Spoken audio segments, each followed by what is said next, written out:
Dans ce palais français, une pièce de théâtre hors du commun.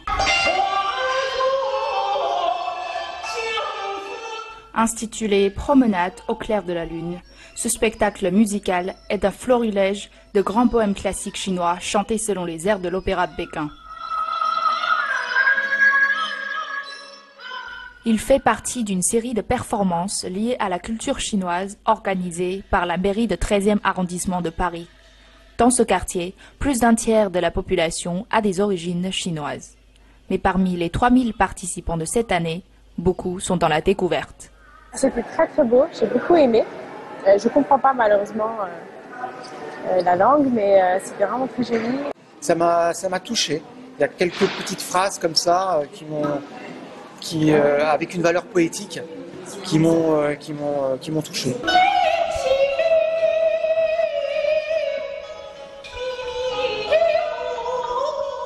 Avec des citations des grands poètes chinois tels que Li Bai, Su Dongpo, la pièce de théâtre met en scène des réflexions poursuivies par des générations de Chinois, mais toujours avec des thèmes intemporels qui franchissent la barrière culturelle et linguistique.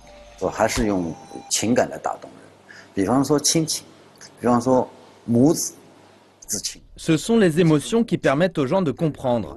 Par exemple, l'amour entre une mère et son fils, surtout lorsque ce dernier part loin de la maison. Ou bien le désir dans l'amour romantique, l'amitié, la jeunesse et la mort.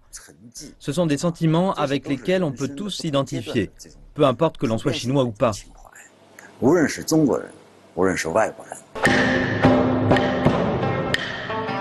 Sur la forme, les artistes essayent également de renouveler l'opéra de Pékin à travers des sketchs originaux aux références contemporaines et grâce à des rythmes à la fois folkloriques et rock'n'roll.